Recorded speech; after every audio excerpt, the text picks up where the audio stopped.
रोप लावत असताना ना आधी डबरा काढायचा.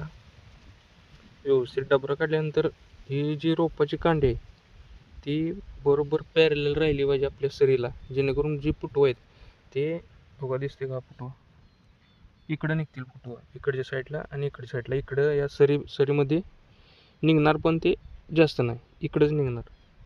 त्यासाठी असं लावा. त्याच्यानंतर व्यवस्थित माती दाबून घ्या. व्यवस्थित असं रोप दाबलं गेलं पाहिजे. ही जर रोप ढिलं राहिलं तर ह्याच्यामुळे सेट होणार नाहीत लवकर, आणि परत गवताळ वाढ जी होती की नाही ती ह्यामुळेच होती, रोपं म्हणजे मुळे सेट न झाल्यामुळं. आणि वरनं कट करा जेणेकरून लवकर सेट होतील. जर लहान असतील तर कट करायची काही गरज नाही, पण मोठे असतील तर कट करा. आता ही इथं जी सांधायचं होतं म्हणून मी व्हिडिओ बनवला आहे, जेणेकरून कळावं तुम्हाला. ही प्रेस झाली पाहिजेत आणि जमीन लेवलला ही झालं पाहिजे मॅच. नाहीतर ही जमीन लेवल काही लोक अशी जमिनीवरची तर रोपाशी दाबतात, अशीच ठेवतात आणि मग इकडं माती सारणार असं काय तर करतात. असं काही करू नका. जे रोपं लावणार आहे त्यांना डायरेक्ट व्हिडिओ दाखवा की असं रोप लावा.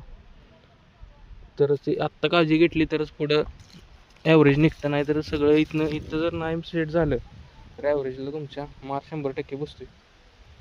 बघा आता रोपं सेट झाले, दुसऱ्या आळवणी झाली आणि काठी द्या त्यांना लावणार आहे ना, नाहीतर हे अंतर मग कसं पण लावते आणि लक्ष नसते त्यांचं लावताना. त्यांचंच एक डोक्यात असतं की लावून कसं तरी संपवायचं आणि जायचं. त्यामुळं जे लावणार आहे त्यांना सांगा व्यवस्थित.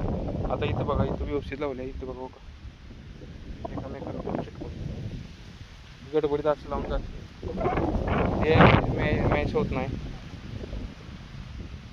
चला बाय.